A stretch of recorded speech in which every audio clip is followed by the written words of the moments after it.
بازم سلام و تماشاگران عزیز و محترم. بعد برهم خوردن مذاکره بین ایران و امریکا،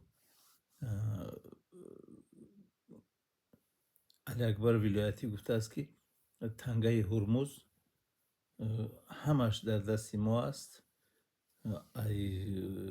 کنترل ما از نگاه بین ما خارج نیست. ما رو در دست گرفتگیم هیچ وقت به هیچ کس نمیدیم. علی اکبر ولایتی گفته است. این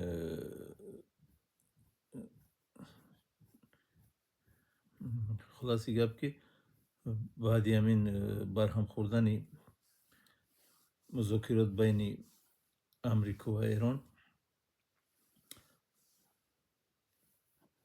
حمید رضا حاجی بابایی گفته است که این جنگ امریکا و اسرائیل با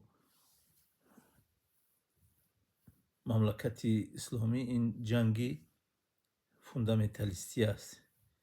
این جنگ دوام میکند تا ما امریکا رو به زانو نشینانیم. خلاصه این جنگ دوام میکرده است. با خبرهای بسیار رساخن ولی عهدیمون شاهی پرنس میگویند وای عربستان سعودی رو هم پرنس ترامپ گفته بود که او اگر بسیار گروب هم شد گفته بود کونی مرا میبوسد. هم خیلی گپا گفته بود، بسیار کمتر مسخره آمیز تحقیرش کرده بود. او هم در جواب گفته است که در منطقه که دیوانه اگر رهبر شود اون منطقه از بین چی می رود. هم خیلی جواب داده است. باز این مطلی خلقی عربی گفته است.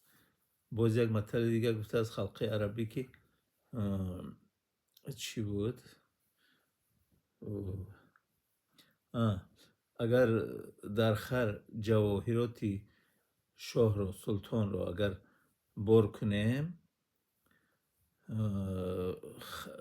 خر به خر یگان تغییرات با وجود نمیاد، چون که خر همون خر است. و چی مقصد گفته است اکنون نمیدونم. نام نگرفته است یگان چی رو. وقتی سوالش دادن که همین خیلی تأخیرت کرده است، بعد همین دو مطلب رو گفته است، نه که نام نگرفته است. خلاصی گپ. خلاصه ایران گفته است که ما همیشه تیاریم به جنگ. ما هیچ وقت از دیپلماتی هم دور نیستیم. همیشه با دیپلماتی با در جایی که باشد میتوانیم دیپلماتی گفتگو کنیم. خلاصه که جنگ نکنیم. حزب الله لبنان اسرائیل رو بمباران کرده است با راکت‌های بالستیکی. حاضر علاقه در راکت‌های بالستیکی پیدا کرده است و با راکت‌های بالستیکی بسیار خرابی کرده ایستاده است. خلاصه خداوند نگهبان ما و شما.